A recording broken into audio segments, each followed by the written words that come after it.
Bonjour à tous et bienvenue dans cette nouvelle vidéo.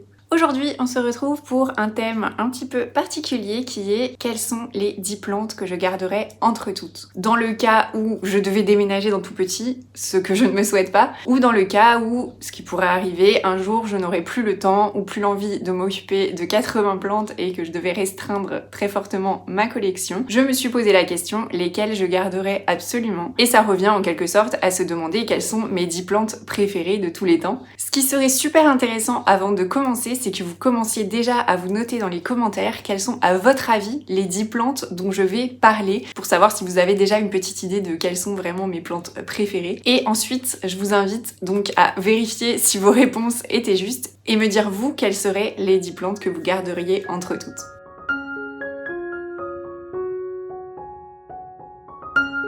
Alors la première plante que je garderai absolument, et je ne pensais pas dire ça un jour parce que c'était pas la plante qui me faisait rêver, c'est une plante qu'on voit tout le temps sur les réseaux sociaux depuis le tout début quand j'ai commencé à avoir des plantes, et je pensais vraiment pas que ce serait une plante que je voudrais garder absolument, c'est ma Monstera variegata, qui ne rentre pas du tout dans le cadre. Alors cette Monstera variegata, je l'avais achetée chez Truffaut, j'avais même consacré une vidéo là-dessus et elle a super bien grandi depuis. Elle a pris 5 feuilles je crois depuis que je l'ai achetée. Est-ce qu'elle va rentrer? Je vais essayer de décaler la table pour qu'elle rentre et que vous la voyez en entier. Donc voici à quoi elle ressemble aujourd'hui et vraiment je la trouve incroyable.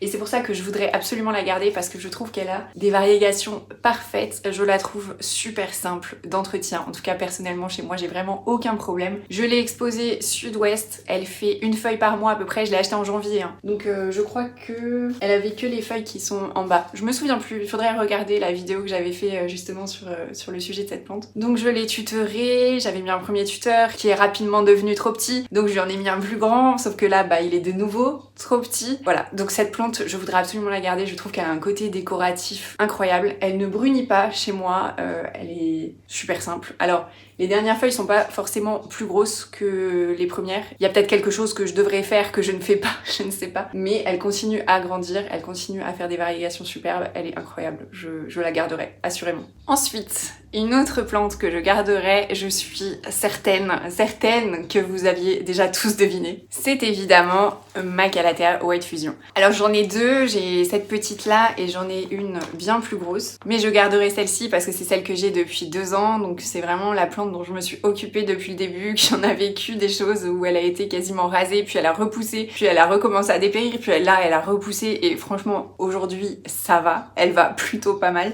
Mais c'est vraiment la plante que je trouve la plus belle d'entre toutes. Et ça, depuis, je pense que je l'ai découverte et que j'ai vu des photos d'elle sur les réseaux sociaux. Les personnes qui m'ont déjà accompagnée en jardinerie, ou les gérants de jardinerie, savent que dès que je la vois, j'ai envie de la racheter. Je pourrais en avoir 50 vraiment. Je le fais pas parce que j'ai quand même envie d'avoir des plantes différentes et pas juste 15 exemplaires de la même, mais à chaque fois que je la vois, je la trouve incroyable. Et donc, je la garderai, c'est évident. C'est évident. Même si c'est pas la plante la plus facile, même si c'est pas la Calathea la plus facile, je la garderai et je m'acharnerai jusqu'au bout pour la faire vivre et pour la faire survivre et pour la faire tenir le plus longtemps possible. J'avoue que la tentation a souvent été forte maintenant qu'elle est assez accessible en jardinerie d'en racheter une plus belle. Mais je sais pas, j'ai une histoire avec celle-ci, c'est vraiment celle-là que j'ai réussi à tenir, à faire pousser, à faire grandir. Et je suis quand même fière qu'elle soit toujours plutôt belle, même si bon, elle a été plus belle, elle le sera peut-être de nouveau plus belle, en tout cas on l'espère, mais assurément je garde celle-ci. Une autre plante que je garderai, qui fait aussi partie de mes préférées depuis le tout début, c'est l'Astromanthe Triostar. On reste toujours un petit peu sur la même idée, non? On reste sur des plantes à variégation, on reste sur des plantes blanches, vertes, roses. Bon, pas celle-ci, mais vous voyez l'idée quand même, je pense. L'Astromanthe Triostar, entre elle et moi, ça a pas toujours été simple. Je l'ai eu plusieurs fois avant de réussir à la tenir et celle-ci, j'arrive à la tenir parce qu'elle est dans du lechuzapón. Je vous mettrai en petit i la vidéo que j'ai fait à ce sujet. Et depuis qu'elle est dans ce substrat, en tout cas, bon, depuis qu'elle est dans ce substrat, non, depuis que je la cultive dans ce substrat, je n'ai plus aucun problème. Alors qu'avant, c'était c'était l'enfer. Elle avait tout le temps les bords qui brunissaient, elle avait trips sur trips, et maintenant, franchement, je n'ai plus de problème. Elle a déjà grandi, mais vraiment beaucoup. Je sais pas s'il y en a qui avaient suivi quand j'avais racheté justement cette plante et que je l'avais passée en lechuzapon. Elle était quand même bien plus petite que ça, et maintenant, elle est vraiment trop belle. Donc je suis super contente d'avoir cette plante, je suis super contente qu'elle aille bien, de réussir enfin à la maintenir et à la voir belle. Donc oui, celle-ci, c'est sûr que je la garderai. Et c'est pareil, à chaque fois que je la vois en jardinerie, je la trouve trop belle. Donc c'est bien signe que celle-ci a une place spéciale dans mon cœur. Un autre choix de plante qui ne va pas vous surprendre si vous me suivez depuis longtemps, parce que récemment, je crois que j'ai pas trop parlé de cette plante, c'est la Calathea crimson. Mon dieu, cette Calathea. D'ailleurs là elle est super légère, il faut absolument que je l'arrose. Donc c'est la Calathea crimson qui est juste... Mais comment vous dire à quel point j'aime cette plante. Elle est... C'est une plante que j'ai achetée à peu près il y a 2 ans aussi, qui était déjà quand même de taille moyenne et qui a très bien grandi chez moi et qui pousse super bien, qui ne me pose pas de problème vraiment. Elle est simple, elle est facile. Après c'est peut-être le fait de l'avoir déjà achetée de taille moyenne qui fait que ça a été plus simple pour elle de s'adapter. Mais vraiment enfin... Je trouve que l'image suffit. Comment je peux décrire ça? Je sais pas. Ce rose avec ce noir et son port tout arrondi comme ça, j'adore et du coup voilà, je l'aime trop. Je l'aime vraiment beaucoup trop. Et je sais qu'elle est pas évidente à trouver, en tout cas pas en grosse. En toute petite, c'est la Rosie qui est vendue parce qu'en fait la Crimson elle a le liseré tout autour qui est noir alors que la Rosie elle a le liseré vert foncé. Donc on voit très souvent la Rosie qui est vendue dans les jardineries en ce moment en bébé plante. La Crimson on la voit aussi de taille moyenne à peu près comme je l'avais acheté de temps en temps. En tout cas ces derniers temps je l'ai pas mal croisée. Dites-moi si vous la croisez. Mais la mienne, du coup, comme elle a grandi chez moi depuis 2 ans, elle est devenue super grosse. Et encore, les anciennes feuilles, je les trouvais un petit peu ternes, celles qui étaient en bas. Et en fait, quand la plante se relevait le soir, ces feuilles-là, qui étaient un peu ternes, ne se relevaient pas. Et généralement, c'est signe que c'est des feuilles qui servent plus à grand chose à la plante, puisqu'elles ne bougent plus, elles ne font plus rien en fait. Donc je les avais coupées, donc bon, j'ai quand même réduit un petit peu la taille de la plante. Mais regardez ça, oh là là. Un bonheur cette plante pour moi, un bonheur. Ensuite, je garderai mon pothos Manjula, qui est trop long pour rentrer. Et encore, j'ai dû couper pas mal de feuilles, donc il est moins long qu'il ne l'a été. Je garderai le pothos Manjula parce que c'est juste le pothos que je trouve le plus beau. J'aime beaucoup trop aussi bien la forme des feuilles que le motif qu'il y a sur les feuilles. Enfin, c'est magnifique. Et chaque feuille est vraiment unique. Donc j'aime beaucoup trop ce pothos et je l'aime particulièrement du coup quand il est très grand et qu'il cascade comme ça, je le trouve fantastique. Voilà. Et c'est vraiment encore une fois ce côté clair, ce côté variégation blanche que j'adore et vraiment je prie pour que ce pothos ait une très longue vie chez moi et même si c'est pas toujours facile, mais voilà, je garderai, en tout cas entre tous mes pothos c'est certain, je garderai celui-ci. Ensuite, vous connaissez certainement ma passion Maranta, c'est lié avec ma passion Calathea je pense, puisque les Calathea et les Maranta. Et les Stromantes d'ailleurs sont de la famille des Marantacées et parmi les Maranta, je pense qu'il y a quand même moins de Maranta que je voudrais garder que de Calathea. Même si je les aime beaucoup, je ne sais pas trop pour quelle raison, mais je les trouve plus difficiles chez moi que les Calathea. Généralement c'est plutôt le contraire. Mais si je devais en garder vraiment qu'une seule, ce serait la Maranta Black que j'ai depuis maintenant un petit moment et qui va super bien et qui est super facile et qui fait tout le temps des nouvelles feuilles et qui fait tout le temps des fleurs aussi. Que je coupe parce que j'en veux pas. Et je voulais vous montrer la dernière feuille qui est sortie. Ce n'est pas une feuille des pieds qui étaient déjà présents quand j'ai acheté la plante, c'est un nouveau pied que fait la plante. Et je trouve ça encore plus gratifiant parce que ça veut dire qu'elle va faire des pieds supplémentaires et donc qu'elle va devenir de plus en plus étoffée. Mais regardez la nouvelle feuille. Regardez le noir. C'est irréaliste quoi. Comment on peut faire des feuilles aussi belles? Et donc du coup ça part d'un nouveau pied qui est déjà en train de faire une nouvelle feuille. Je vois qu'elle sort encore une fleur que je vais encore couper. Bon là elle est vraiment, on est en pleine journée donc elle est complètement recroquevillée comme ça vers le bas. Mais je la trouve trop belle, je la trouve trop facile, je la trouve incroyable. J'adore ses couleurs, j'adore la forme des feuilles, j'adore le liseré argenté au milieu, j'adore le noir sur les côtés, j'adore tout. Voilà, je garderai absolument cette Maranta. Et d'ailleurs, spoiler alerte, je ne garderai pas d'autres Maranta, je garderai vraiment que celle-ci. Une autre ensuite qui resterait absolument chez moi parce que je la trouve magnifique et vous avez peut-être vu dans le cadre laquelle j'ai enlevé pour vous la montrer, c'est ma Ceropegia Woody Variegata qui est très grande, très grande.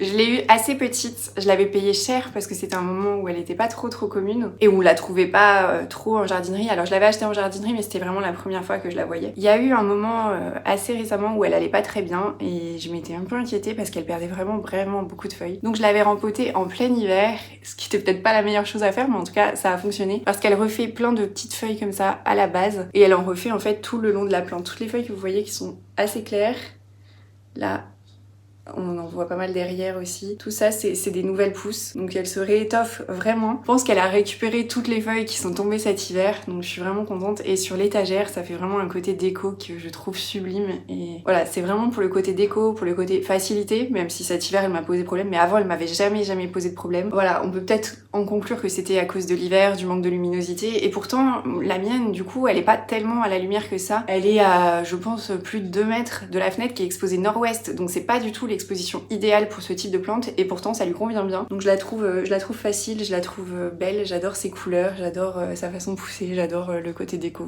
j'adore cette plante. Voilà. Ensuite, je garderai une de mes plantes les plus communes, les plus complexes et à la fois les plus simples, qui est Matradescantia Zebrina, parce que c'est sentimental en fait. Alors déjà, je la trouve trop belle cette plante, je la trouve vraiment trop belle, elle est unique en son genre. Je trouve vraiment qu'elle est spéciale, qu'elle est superbe, qu'elle a un côté déco incroyable. Mais surtout, je suis partie d'une toute petite bouture d'une de mes meilleures amies, donc du coup, pour moi, c'est vraiment sentimental. Je l'ai déjà fait repartir de zéro 2 ou 3 fois, je crois 3 fois. Là, je l'ai même refait récemment et d'ailleurs, c'était impressionnant. Si vous me suivez, vous savez que les dernières fois où je l'ai rebouturé de zéro, je l'avais fait d'abord en eau et ensuite j'avais mis dans la terre et puis parfois ça a été long et ça a été un peu complexe, sans que je sache vraiment pourquoi d'ailleurs, parce qu'en soi c'est la plante la plus facile à bouturer, en même pas une semaine normalement ça fait des racines. Là ce que j'ai fait, parce que j'avais pas d'endroit pour stocker les boutures, que j'avais pas la patience non plus d'attendre, c'est que j'ai tout coupé, j'ai tout mis directement en terre, dans un pot transparent, au bout de 3 jours il y avait déjà des racines. Donc vraiment si vous avez des problèmes avec cette plante, n'hésitez pas une seconde, vous coupez, vous remettez directement dans un pot de terre, vous arrosez, vous laissez humide, parce qu'il faut laisser humide au début, et ça fait des racines en quelques jours, c'est vraiment impressionnant. Il y a même pas besoin de passer par la bouture en eau pour cette plante, en tout cas c'est ce que je vérifie chez moi. Je la trouve trop jolie, je garderai absolument cette plante pour son côté esthétique, pour sa facilité de bouturage, mais aussi parce que c'est sentimental du coup. Quand j'ai fait la liste des plantes que je voulais mettre dedans, j'ai pas forcément anticipé. Il y en a 4-5, je savais déjà, c'était sûr que je les mettrais dessus. Mais sinon, j'ai fait le tour en fait de mon appartement pour vérifier, pour voir lesquels je voudrais absolument pas voir disparaître d'ici. Et il y a eu dans cette liste la Hoya carnosa tricolore. Ça parle de soi-même, non? Elle a des couleurs qui sont très prononcées quand même, on la voit bien quoi, on peut pas trop la louper. Et j'adore la façon dont elle pousse, ce côté extrêmement touffu, avec des feuilles qui sont vertes, d'autres qui sont très variées, les nouvelles feuilles qui apparaissent roses, même si là elle en a pas trop en ce moment. C'est légèrement rosé et puis après ça devient comme ça. Ah si là il y en a. Voilà, c'est rose comme ça et ensuite ça pâlit avec le temps, enfin ça jaunit en tout cas avec le temps. Je trouve qu'elle a un côté décoratif superbe et je la trouve super simple. Alors c'est pas la pousse la plus rapide, les Hoya c'est pas les plantes qui poussent le plus vite, mais je la trouve super simple d'entretien, je fais strictement rien, je l'arrose quand sa terre est sèche et ça arrive pas très souvent. Je pense que à peu près toutes mes plantes en cette saison, je dois les arroser à peu près une fois par semaine. Celle-ci je pense que c'est plutôt toutes les 2 semaines, donc si vous êtes du genre à sous-arroser, celle-ci ne vous en voudra pas. Donc celle-ci je la garderai vraiment pour sa facilité d'entretien, pour son côté déco et parce qu'elle est vraiment belle quoi. Nous voici sur la dernière plante que honnêtement je ne pensais pas du tout mettre dans cette liste, mais en fait quand je l'ai vue tout à l'heure en faisant ma liste, je me suis dit je pourrais pas me passer de cette plante parce que c'est la plante la plus simple de l'univers, c'est la plante qui demande le moins de soins, c'est la plante la plus simple à reproduire, qu'on peut donner à n'importe qui en étant à peu près sûr qu'elle va pas mourir. Est-ce que vous avez deviné de quelle plante je parle? Je parle du pothos golden. Du pothos golden que j'ai eu pas très grand non plus et que j'ai aucun mal à faire grandir. Vraiment, il est pas exigeant du tout. Je trouve, à chaque fois que je dois offrir une plante à quelqu'un qui connaît rien du tout et qui a pas de plante, j'offre celle-ci et ça fonctionne. Donc là, il est bien enroulé sur lui-même, il prend beaucoup de place dans ma chambre. Il est dans un pot, je crois, de 19 ou 21 cm, alors que je l'avais eu dans un petit. Vraiment, bon, après c'est vrai que si on veut pas quelque chose d'envahissant, ça peut vite devenir envahissant, mais à la fois si on le néglige un peu, je pense que ça pousse moins vite quand même. Donc voilà, je garderai celle-ci parce que ça passe dans n'importe quel intérieur, ça rajoute de la verdure, c'est super facile, il n'y a pas à se prendre la tête, c'est facile à offrir, c'est facile à bouturer, c'est facile à multiplier, c'est facile d'en mettre partout, c'est facile à faire grimper tout autant qu'à faire cascader, donc pour son côté super simple d'entretien, je garderai le pothos golden. Et voilà donc les 10 plantes que je garderai parmi du coup mes 80 plantes, si vraiment j'avais pas le choix. J'ai hâte de voir vos commentaires, de savoir ce que vous pensiez au départ avant de regarder la vidéo et de savoir aussi quelles sont vous, les 10 plantes que vous garderiez parmi toutes les vôtres, lesquelles dont vous ne pourriez pas vous passer parce que c'est vraiment vos préférés de tous les temps. Je vous remercie d'avance pour vos partages et je vous dis à bientôt pour une prochaine vidéo. Salut!